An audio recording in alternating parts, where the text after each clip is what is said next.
Morning all, how are we doing? How is everybody?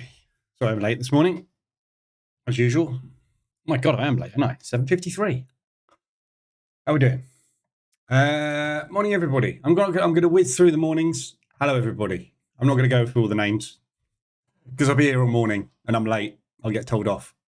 Got quite a bit I want to cover this morning.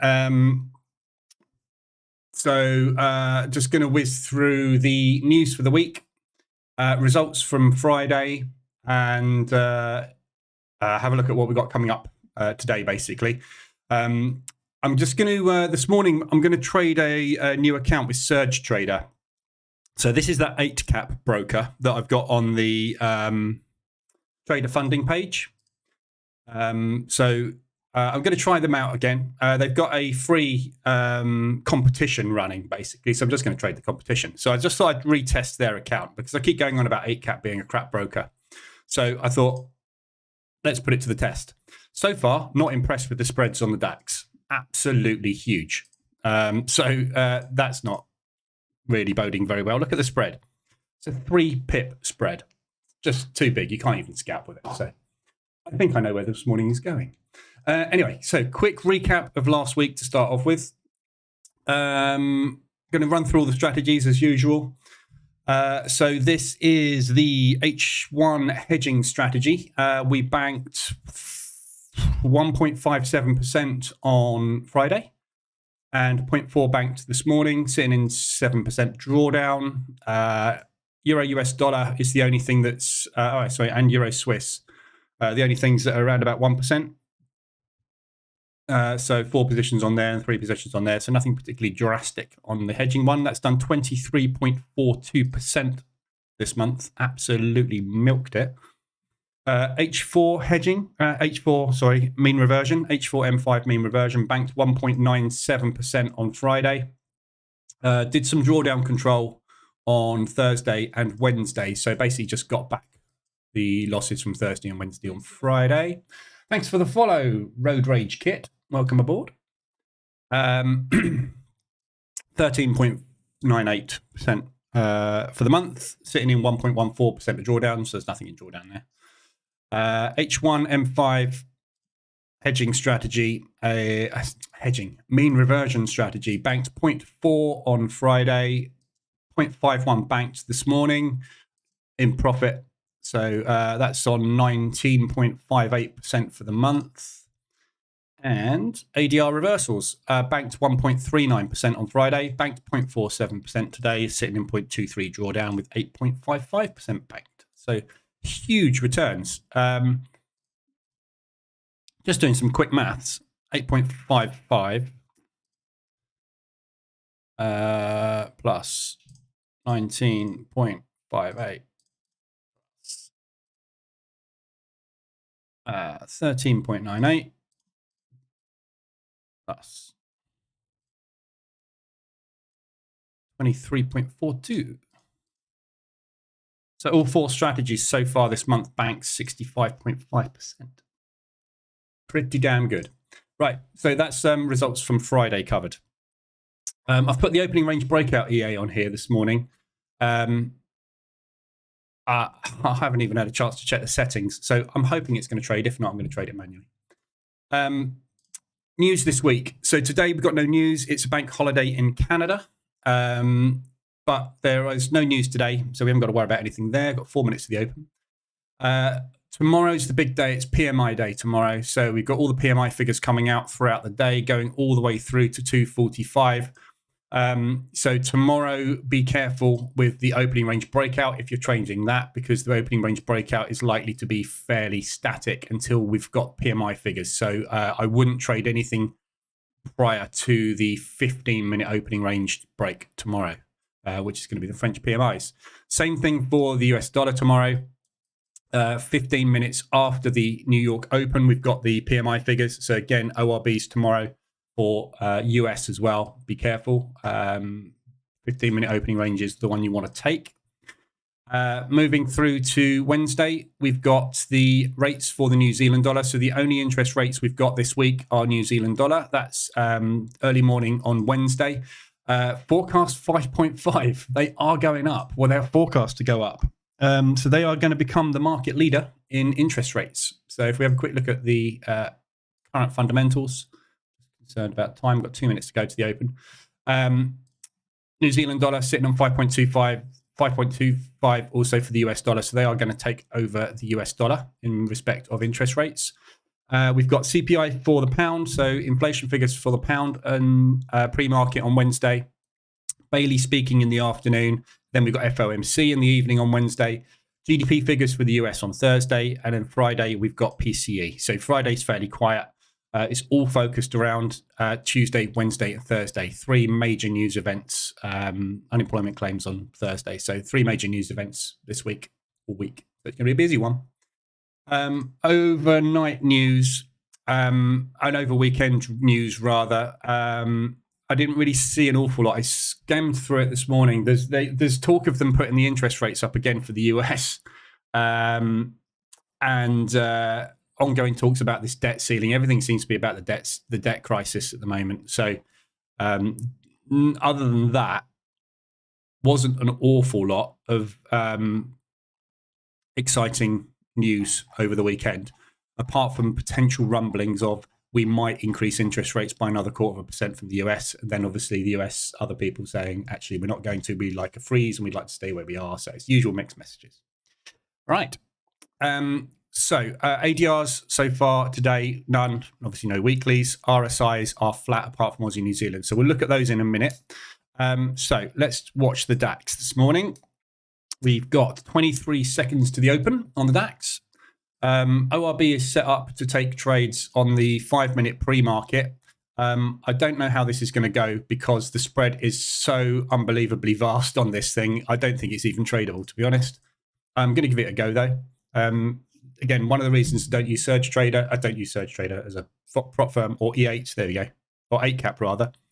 So I'm short 2, massively slipped by absolute country mile. 8 pip. It's just not tradable. There we go. This is why you don't use any 8-cap prop firms. Unbelievably crap. Useless. Yeah, there you go. So there's your opening range break on the pre-market, which is short. Trailing stops kicking in.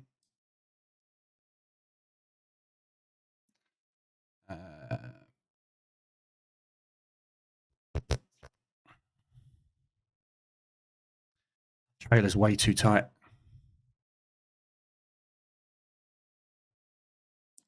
Don't really want to trail it that tight. 1 sec.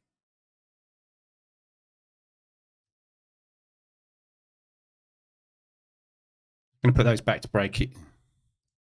Oh my God. I'm going to try and put them back to break even before they stop out. Too late. Stop out. Don't use any 8-cap brokers. Prime example. Absolutely terrible. Market execution didn't seem too bad, did it? That was the other main issue with 8-cap brokers, is the market execution is very slow. So if I place a sell order in the market, 2 seconds, couple of seconds. So it's not as bad as it was. Yeah, market execution seems to have speeded up, which was the main gripe with it. But the spreads are absolutely shocking and slippage is awful. So for scalping, probably not great. But if you're not going to scalp, maybe it's not the end of the world. And obviously the other problem you've got is leverage.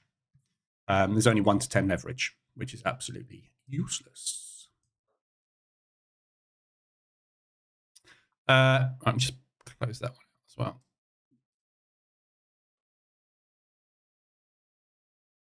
Set a manual trailer on that. 50 points. Let's go trading. There we go. That's not bad, is it? 1.5 grand banked. So there's a competition going on basically with Surge Trader, which is why I've joined. So basically, this is the leaderboard, if you like. So I should be on the leaderboard now. Let's have a look. I might need to refresh this. Oh well, that's the end of that. I'm not going to beat this guy, am I? He's done 35%. This competition started this morning, guys. This bloke has gambled his way up to 35.6% return. So that's it. So basically, you might as well sit there now and not take another trade for 5 days. It's just as long as the competition is on, because nobody's going to be able to gamble themselves up there, are they? There you go. So I'm on the leaderboard, but I'll be all the way back down here somewhere. There I am, 1.7%. I'm in 38th. Ooh. There we go. Right, back to seriousness. Sorry. So I've just stopped out on that, haven't I?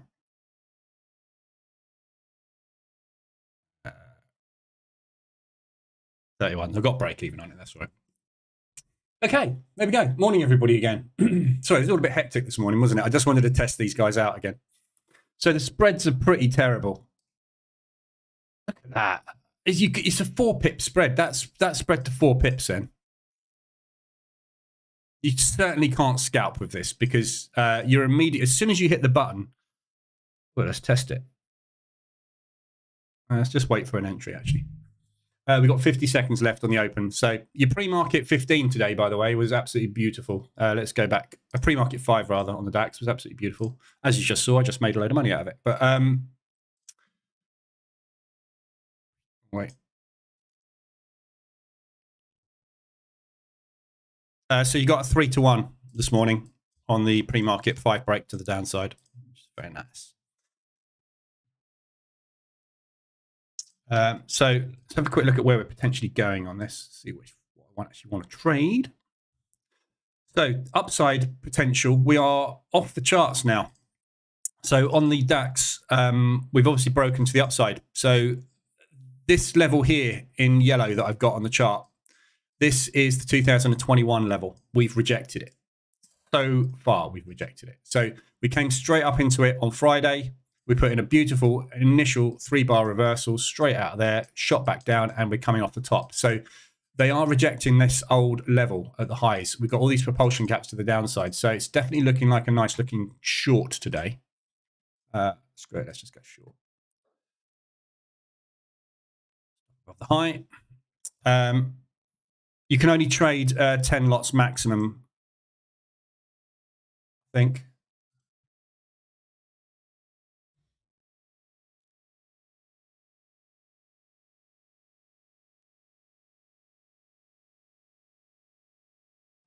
Where did I see the rules? Contest period, winner selection, liability, general conditions.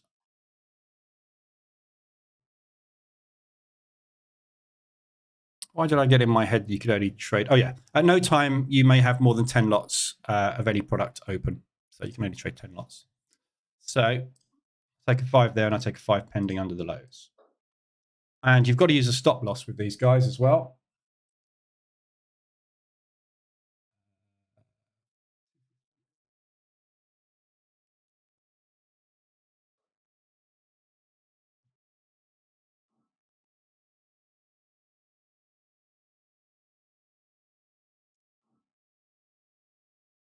Why can't I move my stop loss?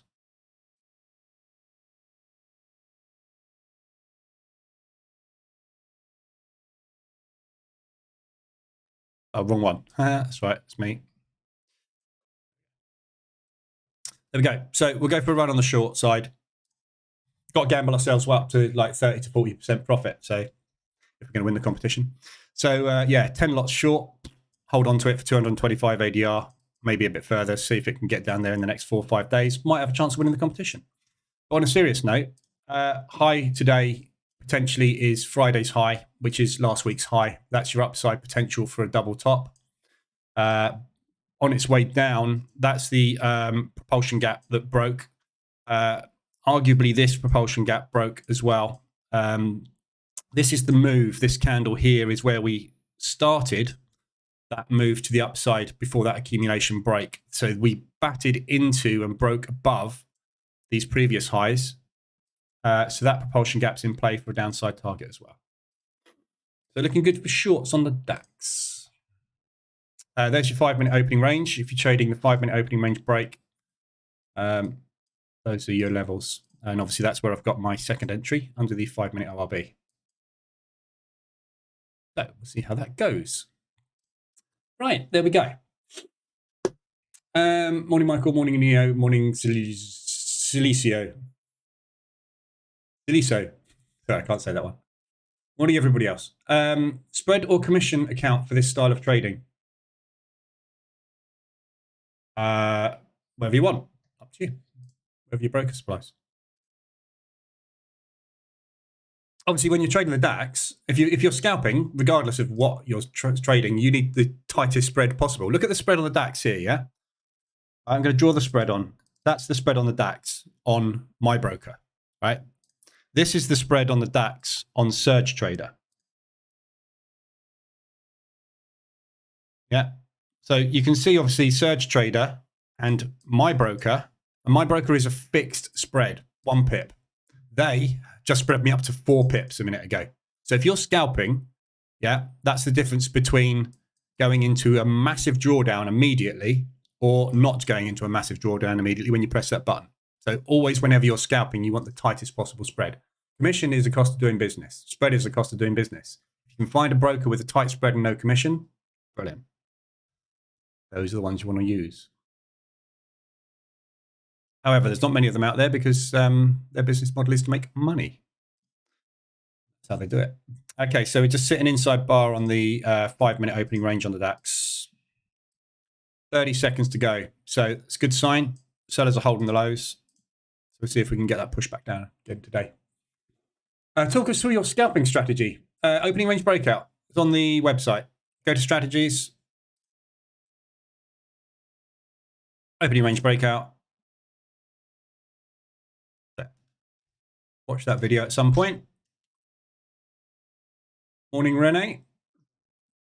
Right, so let's do a quick analysis of what's going on in the FX market. So there's your inside bar, there's your propulsion gaps to the upside. So we want looking for this basically opening range, pre-market 5 opening range to hold short. Go down, fingers crossed. Right, so ADRs, no ADRs so far today, all flat. Weekly ranges, obviously nothing's hit 'cause it's Monday. Monthlies, we've got 2 monthlies at play at the moment, Euro CAD and Euro New Zealand. So Euro CAD, we've come down from the monthly high, which was back here. Yeah, so we pushed all the way down and the reversal started on Friday. So very nicely extended, potentially got moves back up to the upside. Back into these propulsion gaps at some point. So the move seems to have started. We had the reversal alert on Friday on the hourly. RSI didn't quite get extended. This was the initial entry. That was the only trade I took on that drop, which I got out of there, as you can see. Since then, we haven't had another extension on the hourly. 4 hourly, we did have an extension, which was there. So that was your 4-hour extension there. May or may not have got out on that.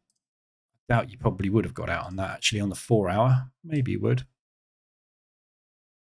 Yeah, it's nearly an ADR. It pushed back an ADR. So you should have potentially been out on that. If not, you're in a second position. So your first would have been there, your second's there. So you're probably around about break even at the moment, pushing up very nicely. So that's a monthly mean reversion.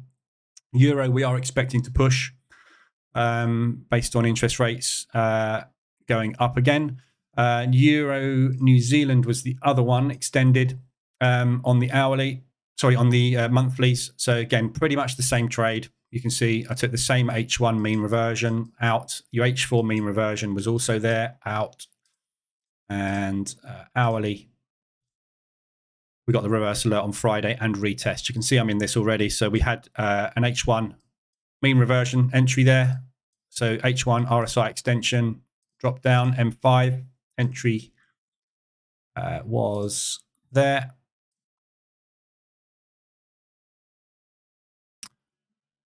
There.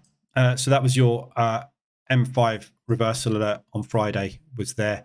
Then we put in a higher low, pushed back up, double topped it, took out the liquidity, then we pushed up, and now we're off. Not going anywhere yet though this morning. So, so those are the only opportunities you've got mean reversions at the minute from ADR and extension perspectives in that way. RSI extensions, Aussie dollar, New Zealand dollar, nicely extended.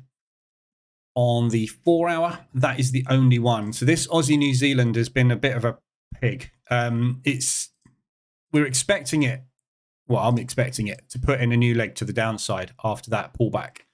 What we actually got was quite a strong push back up, and we pretty much put in a higher low there, very, very slightly.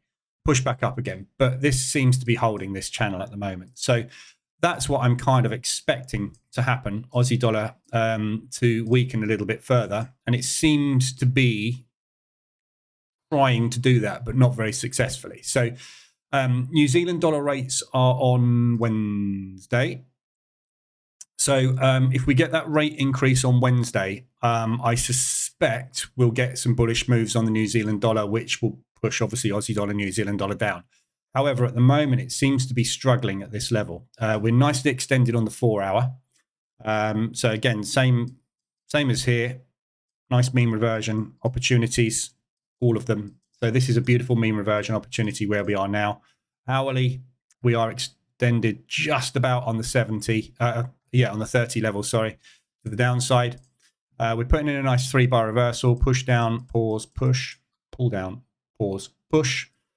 We've got these propulsion gap targets to the upside. We've got loads of other targets to the upside, but it's been very orderly on the way down. So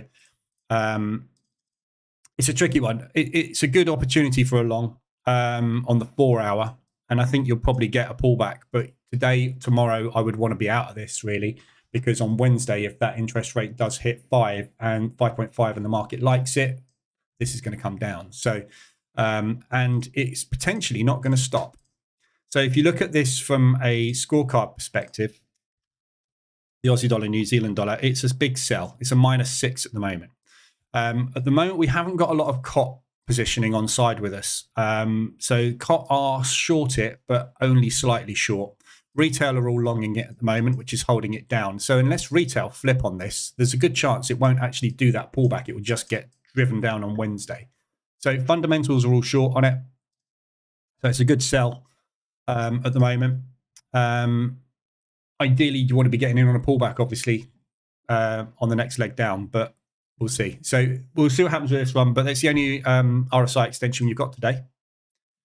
Other than that, we are flat, nothing there. That's because obviously everything that we got into last week on the H4 M5 or M15 and H1 M5 15 is all played out. So all the extensions we had have all turned into profit. So not a huge amount of risk on at the moment because there's not a lot of opportunity. So so that's all your extensions there. Going short again on the DAX. So propulsion gap held. They've added to the shorts. We need to break that level though, that 5-minute opening range break. Haven't got a break yet. So we're an inside bar on the 5-minute. We tested a new high there. We're now testing a new low. So basically, we're just inside bar on the initial opening cash balance. Wait and see what happens on that. How's the competition doing? Oh, Shady's gambled his way up to 31%. See, the only way to make money out of this is to get in on the 1-minute chart with 10 lots. Close your eyes, cross your fingers, hit a button and open them 10 minutes later and hope that the market's gone in your direction. That's how people play these competitions. There is zero skill involved. Literally. If you could do that on a daily basis, you'd be a multi-quadrillionaire by now. Just a gambling competition. This is why when you see these people that say, oh, I won a trading competition, you should buy my course. I could win a trading competition. I take out 5 entries in the trading competition, flip coins all over the place, press some buttons, and one of those is going to make an absolute fortune. No good at trading, though. Right. That's all I've got for you from an analysis perspective this morning. So I think we need to just go and have a look at pairs, really. So if there's any other pairs you've got to have a look at, then let me know, and I will go through them. Shorten, and for position trading, I guess spread accounts are better since there is no stop loss. Up to you, Shorten. Whatever you want to do. Yeah, you can use a spread account if you want. There's no position trading. You just want the cheapest trading costs. Basically, people. Somebody asked me in Telegram the other day about brokers and whether I pay any attention to overnight swaps and stuff. It's nothing. You can't do anything about it. You've got trading costs. Your costs are commissions. They are spreads. They are overnight swaps. They're the cost of doing business. Like if you open up a shop, you have rates to pay. You have electricity bills. You've got stock. If you start an online business, building stuff or doing services for people, you have advertising costs. Costs of doing business are commissions, spreads, and swaps. You can't do anything about them. Just forget about them. I don't pay any attention whatsoever to my costs of trading because I can't do anything about it. I always pick a broker with this as small commissions as I can get away with. Spreads are irrelevant unless you're scalping, which in case, as I've just shown here, spreads are massively important because when you press that button, the difference between you going in at $100 in drawdown and $500 in drawdown is a lot when you're trading prop, which is why I don't promote 8 crap as a broker. Any prop firm that uses 8 crap, you're going to find it a lot more difficult to make money with them. So, but other than that, for position trading, it really doesn't matter. Just pick the smallest commissions. Commission-free spread is probably your best way to go. But you find a lot of the time with the brokers that have wider spreads, they also have wider overnight swaps or more expensive overnight swaps. So there you go. Look, see where we get triggered into this one. There's my entry.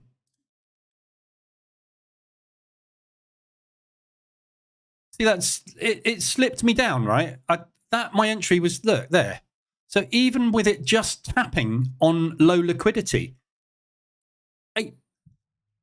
80 pipettes difference in my entry. Yeah, it's not as if this thing's moving fast, is it? They just triggered me at a totally different price to what I asked for. They're just awful. Worst broker in the world, really are. Run a mile. Right, let's have a look at what everybody wants to have a look at. I want to get ORB EA with settings. Yeah, all coming along the bottom. Su Young. I've just posted a link to the strategy. On the strategy page, there is a link to automate this strategy. That takes you through to the opening range breakout EA. I'll put the page in there. Pound yen. I'm not really going to whiz through all the pairs at the moment because there's nothing set up. So just shout out anything you want to have a look at. I'm going to have a look at oil as well because that's quite important for Canadian positions we've got on. Pound yen got short on at the moment. So H1 entry was on Thursday last week. We came up into this double top really nicely. So you've got a nice good resistance area up there. Just looking for a drop, basically. Big propulsion gap targets. The pound yen has left a lot of targets to the downside on its way up to where it is now. We've got very little strength in the yen at the moment. So all yen pairs are struggling at the minute. It won't be long before we'll get some intervention in the yen and we'll see a big, strong push. You can never time, obviously, when that is going to be. So they're all looking good for shorts at the minute.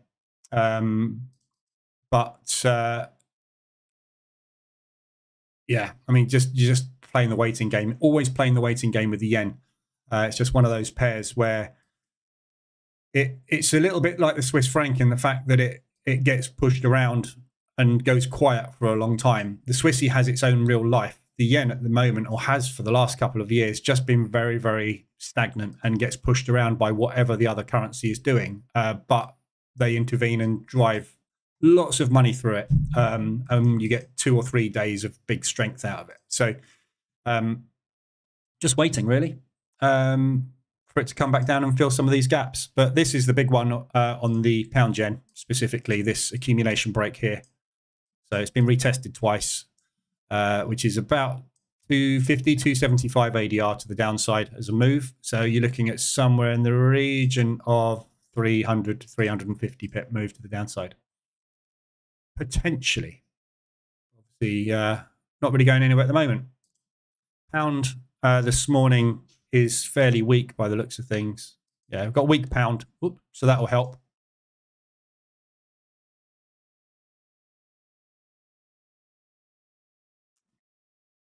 Yeah, I'm not expecting a huge amount of movement today because we've got no news. So there's no news catalyst, so we should probably find everything will sit within ADR today, most of it. Waiting for the PMI figures tomorrow. So tomorrow morning we've got the euro first from 8:15 until 9, followed by the pound at 9:30, and then obviously the US dollar. So two big Eurozone movements and one big US movement tomorrow on the card. So this is where they will start the week off, probably. So I suspect we'll find ourselves just sitting, waiting for a little bit today. Morning, Marco. UJ seems to leave propulsion gaps behind. Let's hope not. What do you mean by let's hope not? It's just a fact of life, basically. Propulsion gaps. But yeah, like all the others, short.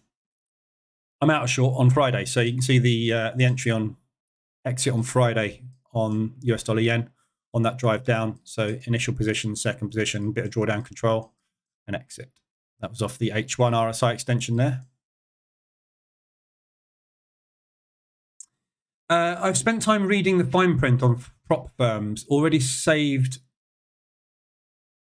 winning. Some shady operators out there. Too many use ACAP. They're getting kickbacks. Percentage of your losses. No, Franco, prop firms, you don't have any money in the game, do you? So 8cap are a white label. I don't know what 8cap's actual business model is. I guess there must be a monthly fee. I suppose you pay to 8cap when you become a white label prop firm. So I guess that's their business model. I don't know. But they're all a bit pup. I have to say though, the market. The reason I didn't use 8cap before, I used them once and ran a mile afterwards, was because of market execution. I was literally hitting the buy sell button, and it was taking 3 to 5 seconds for my order to appear on the chart. It was literally a case of, okay, go short. Candle would move up to there, and I would get executed, or the candle would in the short, candle would move down to there, and I'd get executed down there. And I said, no, hang on, I wanted to get in there. That's where I pressed the button. Executing me down there is utterly useless. That's what was happening. So it seems like the market execution is actually better than it was. But spreads are just terrible. No commission though, which is good. Commission free is always good, but that's why you got the big spreads. If you have commission, you have small spreads. They'll get you one way or the other. There's no way of winning, is there? US dollar yen, just looked at that one. Best broker for near zero slippage is TD365. Yeah, TD365, probably one of the best brokers out there, especially for UK residents. Unfortunately, they don't have any software, so you can't use them if you want to trade in any kind of automation. They don't use MT4 or MT5. It's manual trading only via their awful charting system. Is the current trade setting the same as uploaded settings? Go and watch the videos, Su Young. There's hours of videos and content on it. You trade how you want to with it. Pound US dollar. There's lots of set files for the EA, so you can always just use the set files to start off with, but there's lots of ways to trade the opening range breakout, all explained in the video. Pound US dollar. So at the moment, we are currently getting hammered. So US dollar wise, news on Friday. we had Powell speaking at 4 o'clock on Friday. We had some big moves on Friday, really rallied the market up a little bit. So it's difficult to know what's going to happen with the US dollar moving forward. We've got two main problems with the US at the moment. We've got this debt crisis, and we've got the fact that they are at, or what we thought was at terminal rate for interest rates, meaning that we should see some weakness in the US, or at least some stability in the US, sideways rather than pushing or pulling. So over the weekend, we've had inklings of, from some of the Fed participants, I was up for a June increase, and then someone else saying, I'm not up for a June increase, I'm up for staying the same. Others saying, we'll probably have rates down by the end of the year. Others saying, no, we won't.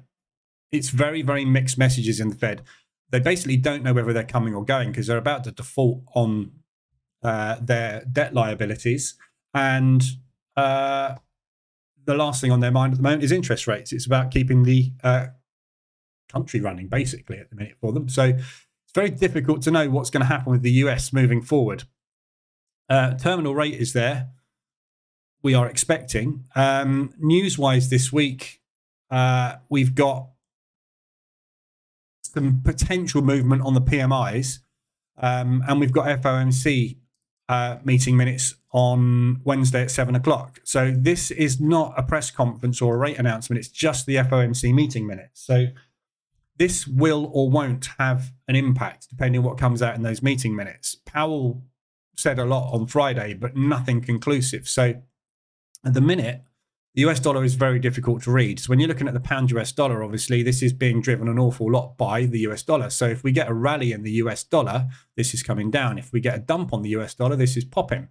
The pound hasn't really got anything much going for it from a negative perspective at the moment, but it doesn't also seem to have an awful lot of strength. So as you can see, we are quite sideways on a lot of the pound pairs at the minute as well. So it's very difficult to give any indication as to where this is going. But as usual, when it gets extended, I will get in. There's no massive bullish advantage. There's no massive bearish advantage on it. If you look at the buyer scorecard for this, it's a big sell at the moment. Well, it's not as big as it was. It was a big sell, but it is still a big sell at the moment. Retail, I've got no input on that at all at the moment. There's no bias long or short. COT has gone to a -1, so it's gone a lot flatter. The COT report is starting to flatten out a lot now, as you can see. We were +4s, -4s all over the place. We're now sitting on 1s and 2s on some of this stuff, so there's no real advantage. This happens when you get to these terminal rates because there's nowhere for the market to go. It doesn't think they're going to go up, but it needs confirmation that they are going to go down. So what we end up with is no bias. So we're getting to a point where something is going to fall, and as soon as something starts to fall, they will probably all start to fall, and it will be quite a big drop. However, in the same way as everything has risen together and we've had beautiful market stability, if everything starts to fall together, that won't change. It's just that when something goes, the first one that goes, we're probably going to get a squeeze for a few weeks. So it's trying to figure out who's going to be the first one to say, right, interest rates are going to start to come down, because that's the first one that's going to drop. So pound US dollar at the moment is a sell, but I would say it's more of a neutral sell. So I'd be more interested in shorting it up there.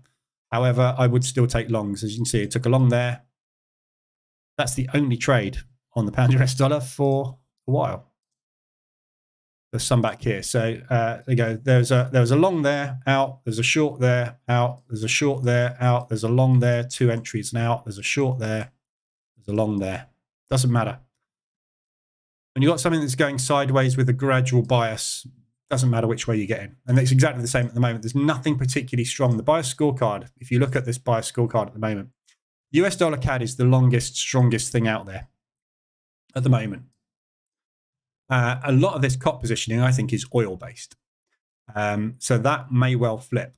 It's got a slight fundamental edge, the US dollar over the CAD. US dollar yen kind of forget about that one because it's the yen, euro yen, Swiss yen. So all of these biases long against the yen. We know we should be long against the yen because the yen is weak.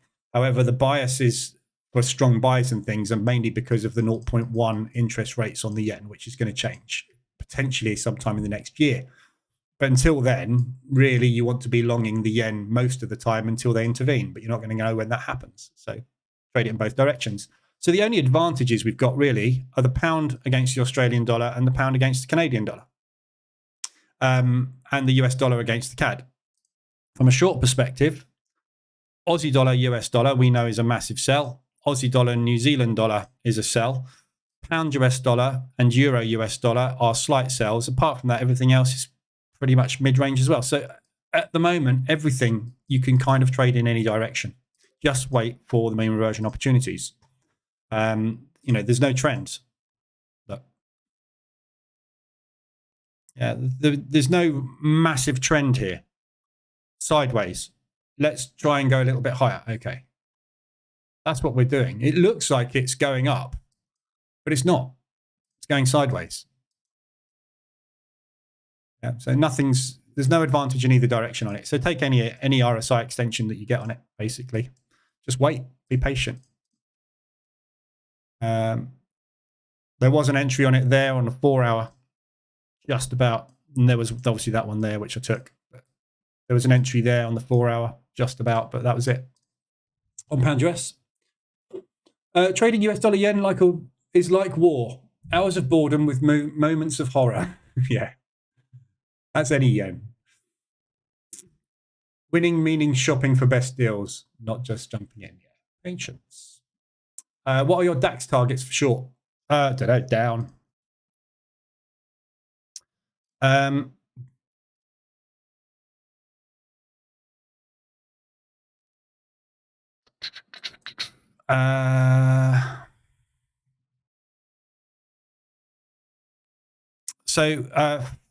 First target is obviously previous day's high, which is exactly where we've touched.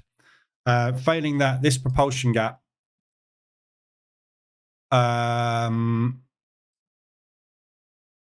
fairly big move that started from it. So we might find some buyers come in there. Then we're down to ADR. So as with everything, 58% of the time the market spends its time within its average daily range. So if we get anywhere near ADR, I'd be out today.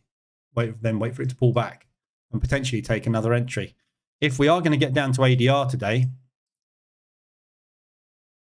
yeah, in the head and shoulders, aren't we? This area down here, these two black lines at 200 ADR would be where I would look for a strong bounce if we can get down there. But as I say, there's no news catalysts at all today. Tomorrow, there's a load of news catalysts. We've got PMI figures coming out on France, Germany, and the entire Eurozone tomorrow. So it's likely today, I think, we'll probably get a rotation. So we probably won't have a trend day today, but we'll see. It may do, it may not. But targets to the downside, I just look at ADR. If you haven't got an obvious target for support resistance, so that is previous resistance, yeah, turned support. We've bounced off of it. The reason support and resistance works is because of limit orders. The banks and institutions place limit orders at the previous day's highs and lows. That's why you get bounces off of them.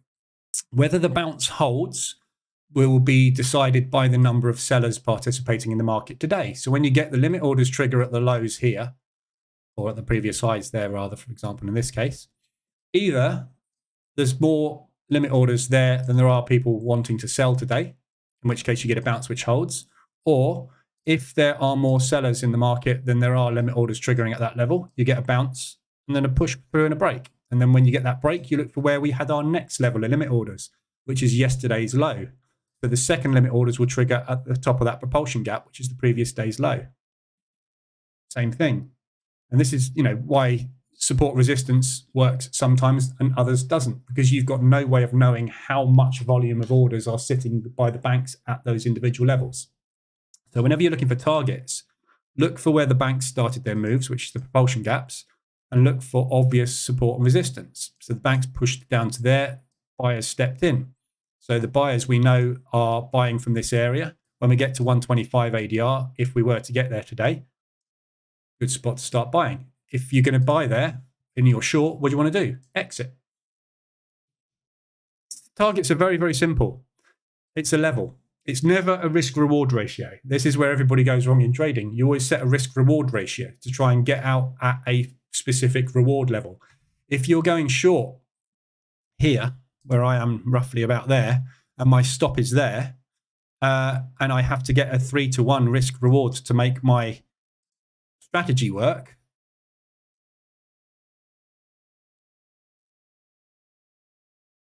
yeah, something like that. I have to get to that support level. So if it bounces here, it doesn't work. If it bounces there, it doesn't work. If it bounces at ADR, it doesn't work. Yeah. Best thing to do is just get out where you can get some money.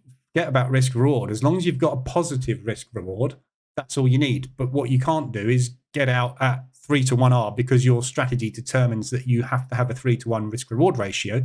But it's very difficult for you to achieve it because the market has got to move beyond its average daily range to get to your target. It's not going to hit very often, is it?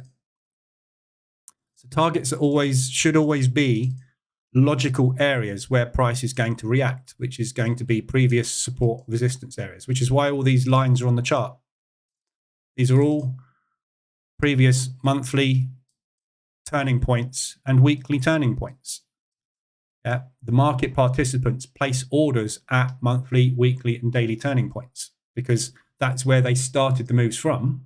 That's where they will defend the moves. So that's why the market bounces at support and resistance. Or supply and demand if you're more modern and want to call it something different. But at the end of the day, it's the same thing. Brian, stream drop? No.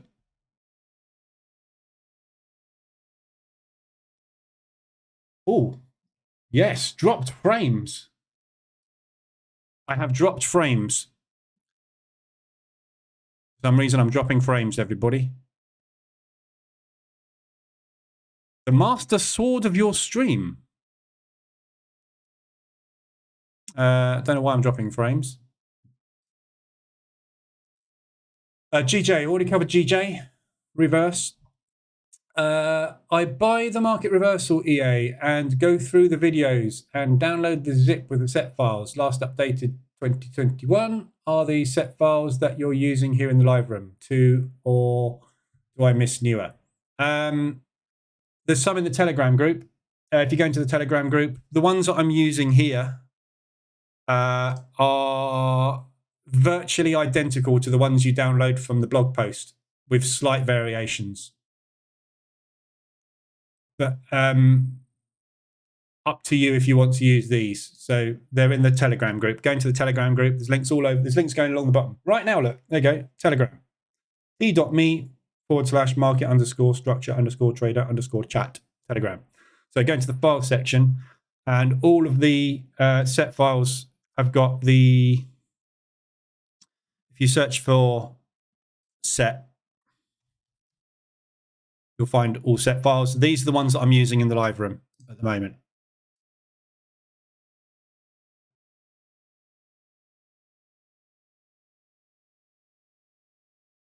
So that one, that's the H1M5. That's the hedging.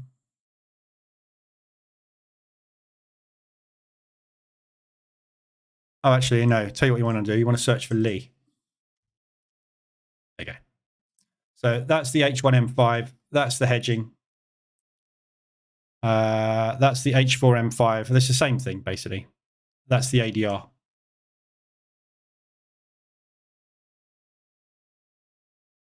They're all virtually the same. The only thing I change is the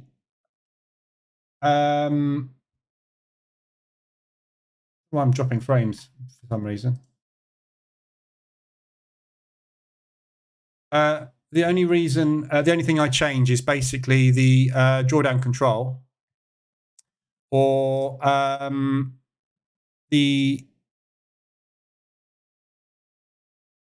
that's about it, yeah. So the only difference you'll really find is the drawdown control being done slightly differently. So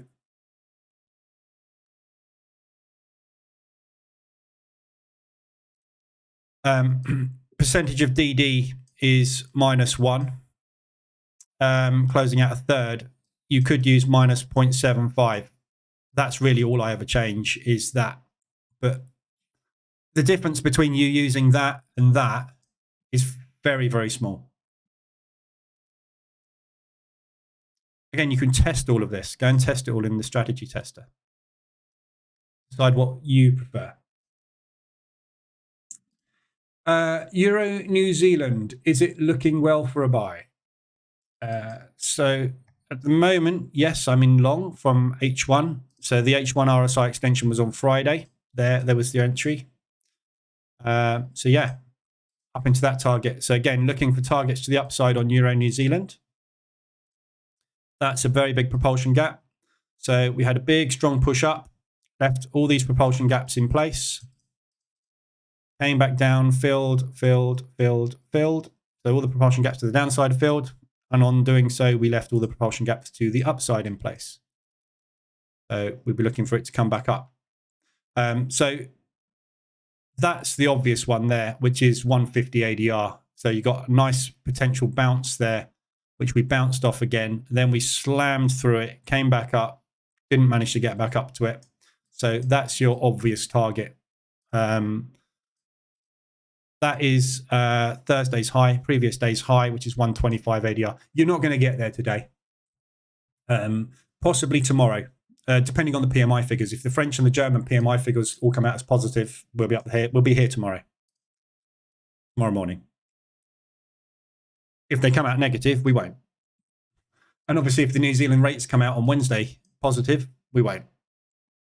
In which case, then you would set new propulsion targets at the most close one you can get to within your break-even level. I scroll back. There's no GJ. Pound yen was the first thing asked for. For sure. Great, thank you. We'll cover those files with the tester. Yeah, just test. Always test.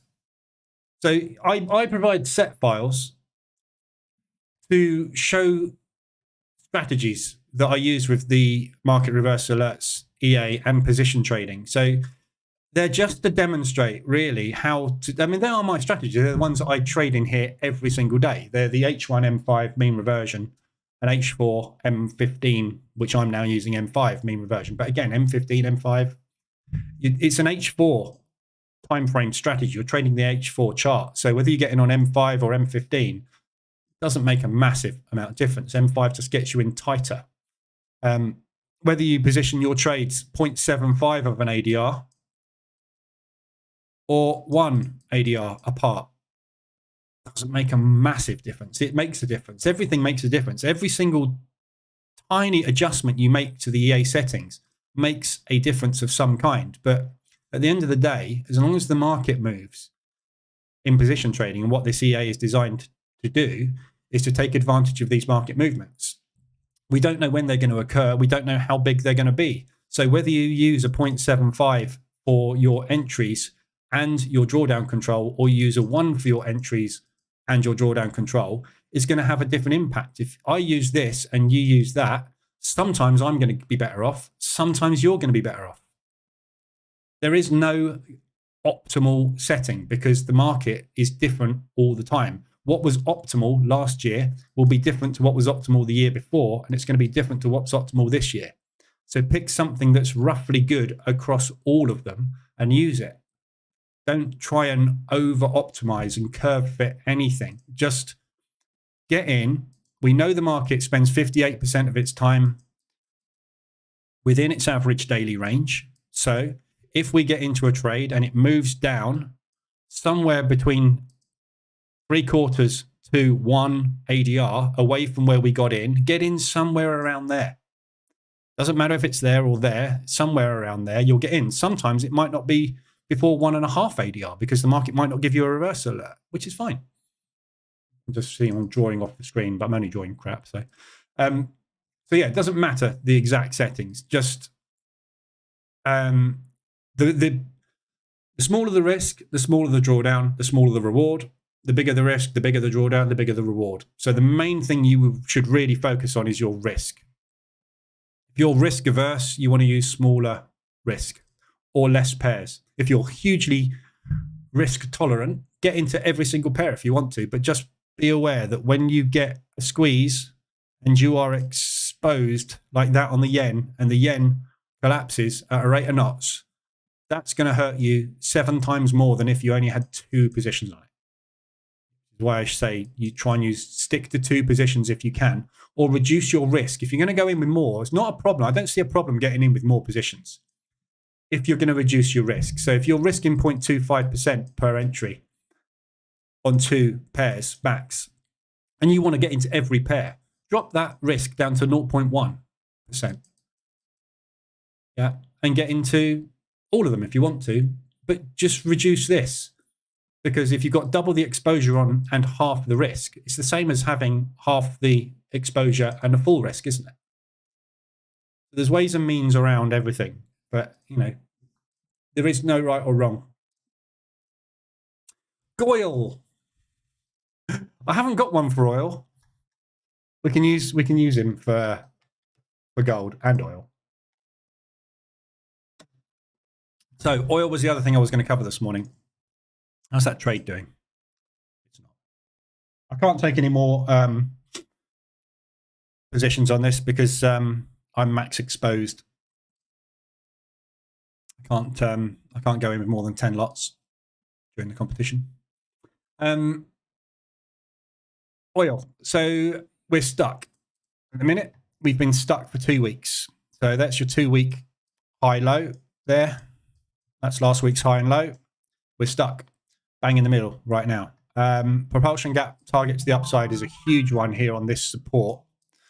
So I'd be looking for at least a retest of this high and last week's high at some point. But oil is stuck at the minute. It's very difficult to know what's going to go on with oil. The market is calling for higher prices, and it certainly looks like it wants to go higher now. So we've had this big drop. You can see it's a rounding bottom we've got forming at the moment. So we are in a rounding bottom pattern. I think this is probably the peak formation low. So I think we've got a good chance of going up. If you wanted to take a mother of all swing trades to come up and retest this high, a stop under there and an entry right there, I think is probably a fairly decent looking opportunity, isn't it? If you look at the actual risk reward on that type of trade, you're looking at somewhere around about probably 7R up there. 6R, sorry. So breaking that high. So I think we're going to make it up there if we get people wanting to buy oil. But that's the problem with oil. We don't know. There's some highlight. The demand apparently went up by 3 million barrels a day in the last quarter. Sorry, the demand. Yes, demand went up by 3 million barrels a day in the last quarter, and they've frozen production. So if that is true, we've got more demand than previous supply levels. Therefore, prices can only do one thing: go up. But they don't seem to be very eager to do so. So at the moment, we've got this high. So this is a typical structure break. We've been going high, low, lower high, another lower high there, but lower low. Now we've got a higher low and higher high. Sorry, higher high and a higher low. So the market structure is potentially shifting back to the upside. So looking good. Market's calling. Wait, I don't really trust what the market's calling at the moment, but 95 to 107 a barrel. That is your target to the upside this year. And if that is going to be true, this is where we want to be looking for really buy only. It's a buy only market if you're trading 4-hour daily timeframes, I think. Hourly, you can do what the hell you like, really. Just buy the lows and buy the highs, or sell the highs, and there's a good chance that you'll make money. But difficult. Gold, obviously, US dollar cross came down on Friday.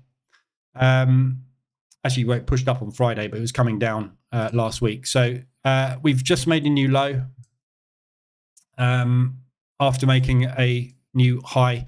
So we're kind of moving out into an expanding wedge pattern. Very difficult to trade because there's a lot of upside movement, and there's always the cloud hanging over you that we've just put in a new peak high and we're dropping. So very difficult to call. Again, it's all going to be based on US dollar as to whether the US dollar rallies or dumps moving forward from here. And that is going to be based on what goes on with the debt crisis that they've got going on at the moment. And if that debt default happens, I suspect we will see weakness in the US dollar, which means gold is going to pop like crazy. This will be the first time that the US dollar has defaulted on its debt obligations. We've got no idea what the market reaction is going to be to it. The market might go, well, yeah, we were expecting it, and nothing will happen. The market might go, right, screw it, the US dollar's over. And they might pull everything out of the US and pile it everywhere else, in which case the US dollar is going to find it very difficult to recover. So we don't know what's going to happen until it happens, do we? And I suspect what you will see on Financial Juice is red news after red news, like we've had over this weekend. House of Representatives, Yellen speaking. June deadline is a hard deadline for the debt limit. Yeah, so we're going to know in June what's happening with it. And there's all this red news, so you'll see this more and more and more. We'll have a build up to it. And if we, during this build up to it, we see the market dumping the US, you just don't want to be longing it. So mean reversion doesn't work when something is collapsing. Yeah. So if something is coming down, not because it's doing a normal market movement, it's coming down because there's a major problem, it's never necessarily going to recover from that major problem. So all you end up doing is scaling into something that never stops coming down. So black swan events don't have to be one candle, one day. They can be over a period of weeks. It's just you don't notice it until you suddenly look back and go, wow, look at COVID. COVID was a black swan event.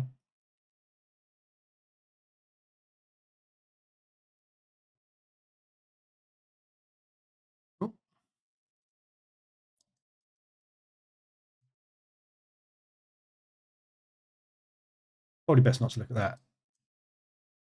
Look at the indices. That's the best thing to look at now. Yeah. So this was a black swan event, obviously COVID, but look at it. It was like, oh, we've gapped down. Oh, this is a good opportunity to buy. But that took weeks, absolutely weeks. And this is the sort of move, I think, if the US dollar was to massively struggle off the back of this debt problem, that's the sort of move you would see. Not like the Swiss franc peg removal where we dumped 2 billion ADR in literally 2 hours. It'd be more that sort of movement. So you need to be on the ball and identify, hang on a minute, the US dollar's just done a 200 ADR move. The next day, hang on a minute, the US dollar's just done a 300 ADR move. I'm in 4.5% drawdown on US dollar. Get out. Take the hit. Well, we're not going to know until it happens, are we? So we will see. So that all came from the back of analyzing gold, which is obviously a US dollar cross. So if you see gold suddenly go 200 ADR, 200 ADR, new high, something's wrong with the US dollar. Because gold movement isn't going to be affected that much by gold itself. It's got to be some other catalyst. And it's going to be our friend in the US. Why am I dropping so many frames today?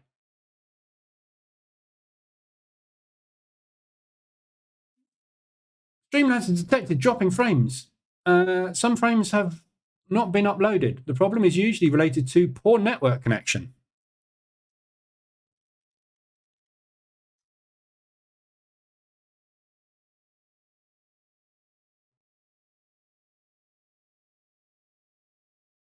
Nope, there is nothing wrong with my internet connection. I'm doing all right.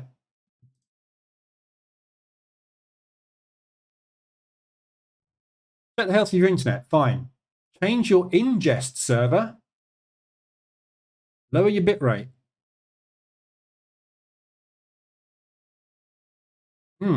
I might have to change my ingest server. I don't even know what an ingest server is. Something to look at after the stream. Morning, Alan. How do you get the trade managed dashboard to show your trades? Mine is just showing I'm in 2 trades. Yours shows each trade with a percentage. You don't. It just, that's what it is. How do you get the trade manager dashboard to show your trades? Mine just shows I'm in 2 trades. Yours shows each trade with a percentage.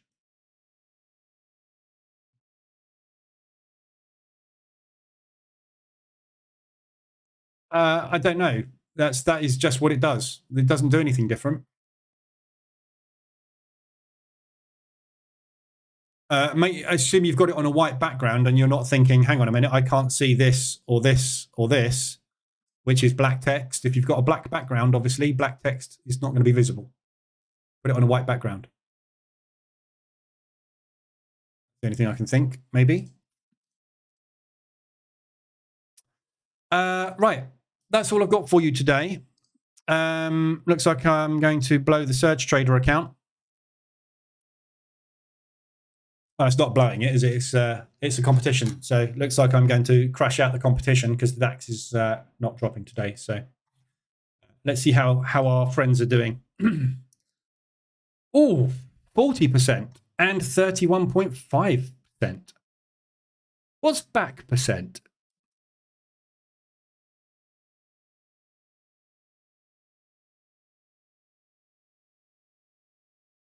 What's back percent mean? 10% back percent. That's not even a terminology used in trading. I don't even know what idea what that is. What's he trading? Oh, he's trading the DAX, look.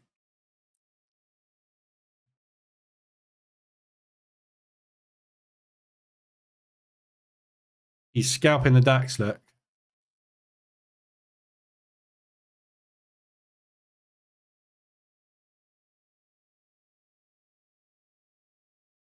$10.02, $10.01, $10.01, $10.01.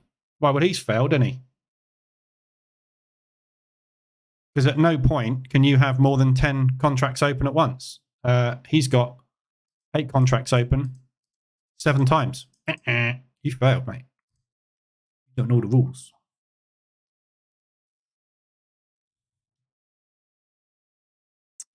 Go to your other account dashboard.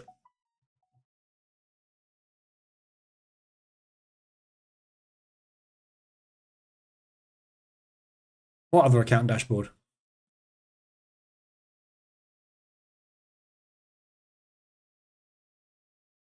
What are you talking about, Alan? I'm not sure which account dashboard you mean. This is the VPS running all the different accounts with the different strategies. Is that the one you mean? Or do you mean the Surge Trader thing?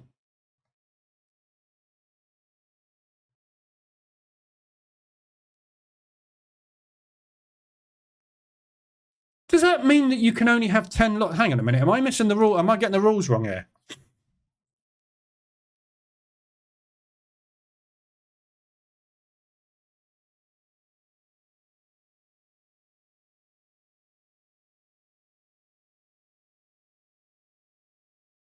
Where did I see that rule about 10 lots?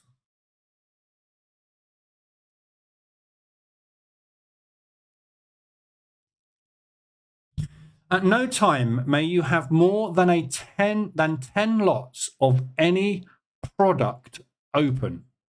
If you do so, it will be grounds for immediate disqualification and you will be removed from the contest. So at 9 o'clock, he entered 3 9.5s and they were not closed until 10 o'clock. So that is a breach of rules. He's blown it. I was going to say, if you're trading the DAX, how on earth did you return 40%, right? I'm trading the DAX with maximum lots. All I've managed to do is 1,500 following the rules. There's no way he's done that. That's an account. He's blown it. Shady, also trading the DAX, has also blown it. These people don't understand the rules. This guy is like me. He's getting in with 5s. He knows the rules. He's doing well. Look at that, 9% return. This guy's just taken one short on the DAX with the full contract size. Right, so the maximum we've got to beat at the moment is 9%, isn't it? That's the go to beat. Isn't it funny, look? Everybody is trading the opening range breakout. Do you reckon these are all using my EA? We're going to have trouble, aren't we? They're doing better than I am with it anyway. Sorry, Alan. I don't know what you mean about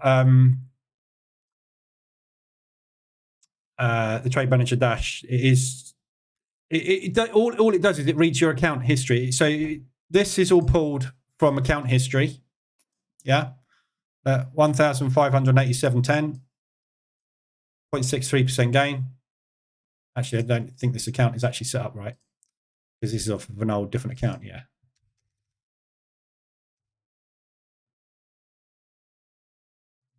$1.59% gain.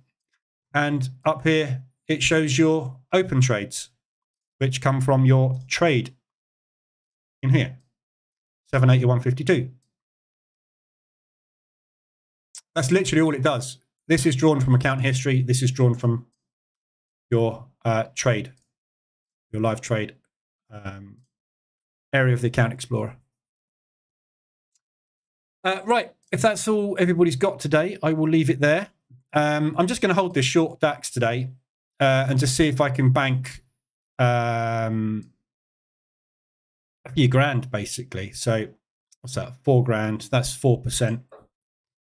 And that's 4, 5, 6, 7. So that's another 7% on top of that. So that puts me on 10%. So basically, I'm looking for DAX to drop ADR today. If we get an ADR hit on the DAX today, that'll be 10% in the bank for the competition, which is doable, I think. So looking at the hourly DAX, so all I'm asking for basically is a propulsion gap fill and not to test that low. So I'm asking for basically just an ADR. To the downside, I'm not even sure we're going to get down there today. As I say, we've got, what I'll probably do is if we get back down to yesterday's low, I'll probably break even these positions because I get the feeling we might get a bounce. In fact, I might take it off down there. We'll see. I'll watch the competition, see where the people that actually understand the rules are. Norman. Oh, it's all changed. Look, Norman, 18%. Trading the DAX.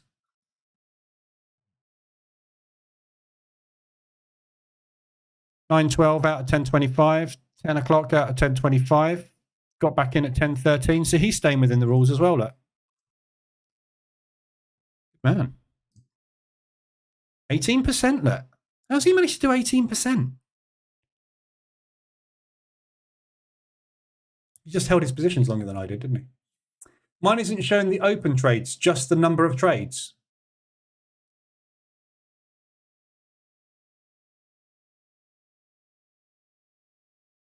I don't know. You've got a problem with something there. I don't know. Morning, Callum. Outro here, just on my phone at work. Hey, guess what? The 5-minute ORB today made me $1,700. Look, 5-minute pre-market ORB. Very nice. Hope you're on it.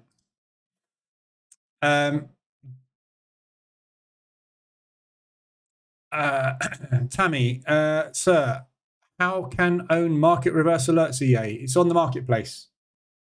There's links going along the bottom constantly to the website. Go to the website.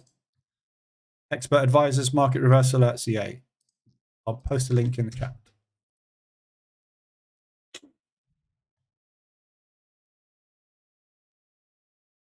So yeah, DAX. Just watch this DAX. So back at break even on the shorts.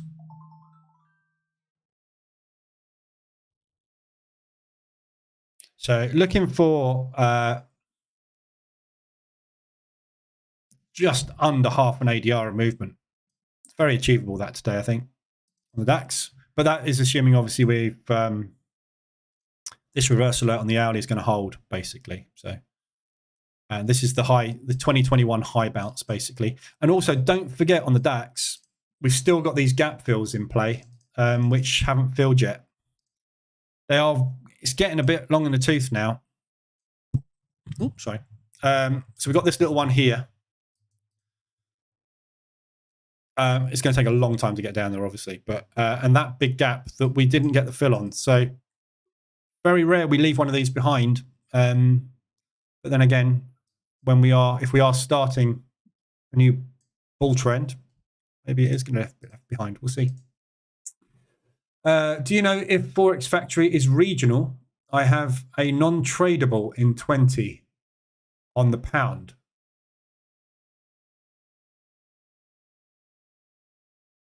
No, Forex Factory is just all news events. You've got a non-tradable event on the pound.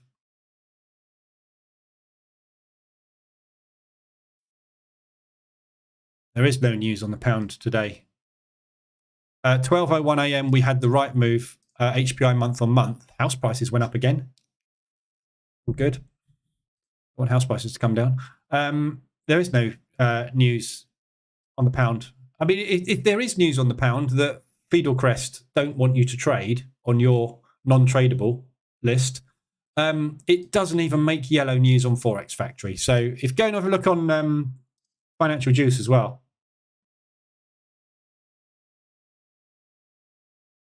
Where are we? 22nd. I mean, there's nothing. There's absolutely no news today. Fidelcrest, love them. This is really interesting watching this change, this competition, the leaderboard. Like, Norman's just lost some more. I really want to know what this back is. What's my back? Let's have a look at what mine is. That might give us a clue.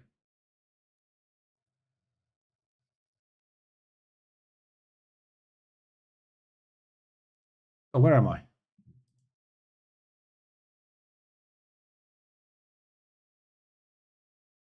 I've vanished.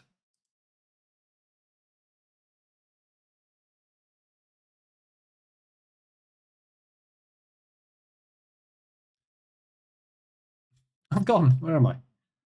Is this open? It's open. Back 34.37%. So what have I done back 34.37%?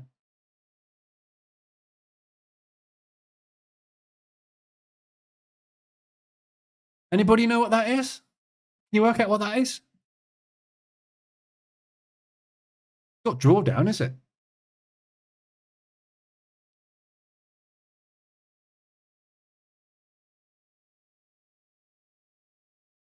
Back. Oh dear.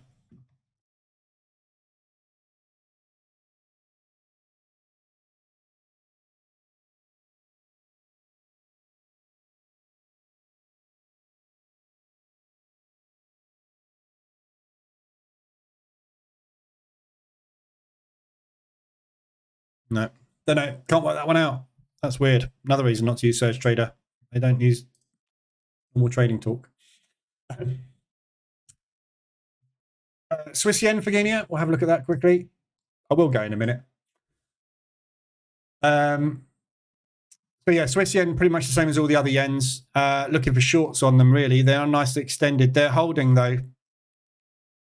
Everything's holding against the yen at the minute. Well, the yen is holding against everything at the minute. So it's good for a short down to there, but no extensions at the moment. There's nothing that I'm interested in on this at all.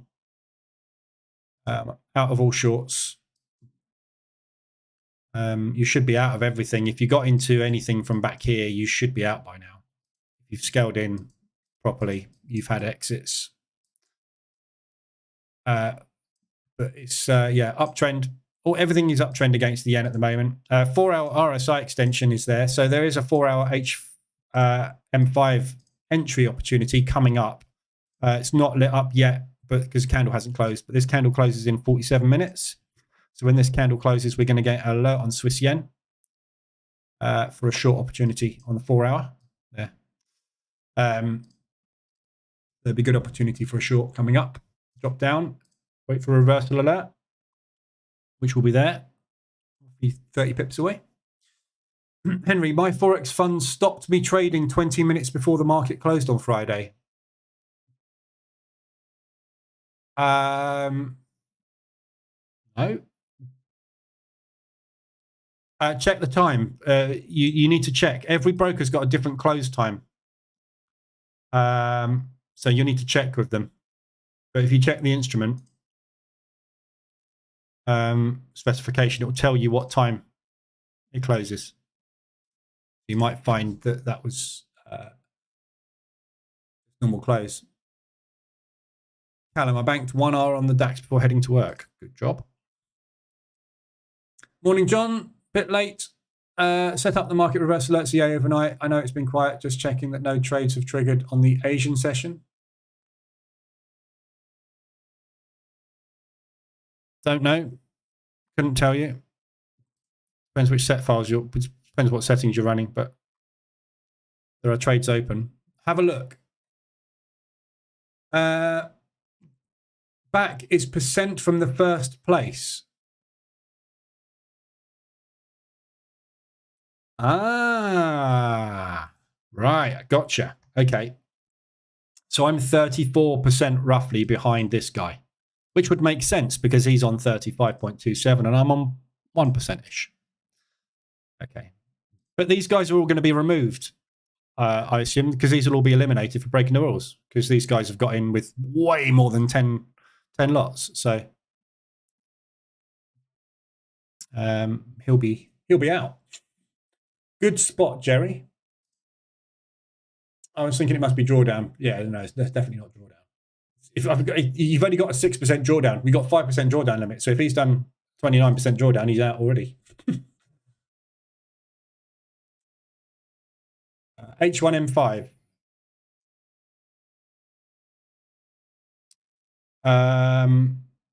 No trades today. 19th was the last trades taken on H1M5. For 0.47 banked today. Right.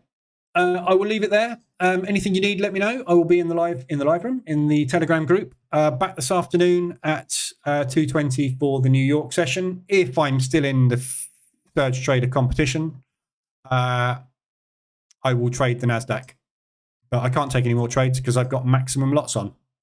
So I'm short and I will be stopped out here. In fact, I need to check what my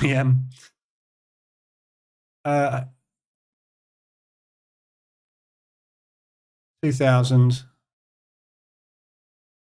That's 475. Just close that buy stop out one sec. See if I've got a stop on both of these.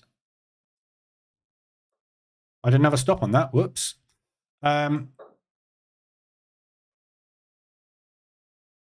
This is, I mean, there's no, basically, that's an account, that's 4.5% there. So if that stops me out, I can only use 6% maximum drawdown on the whole account. So I can't trade again today, but tomorrow I'll be able to get in, but I only have 1.5% risk to play with.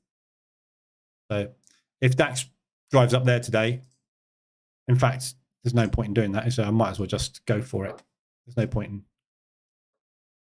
I'll just leave the stops up there. So it's either going to blow the account on a move above there, or we are going to drive down and it's going to do 10% today. It's not real money, and it is just a competition.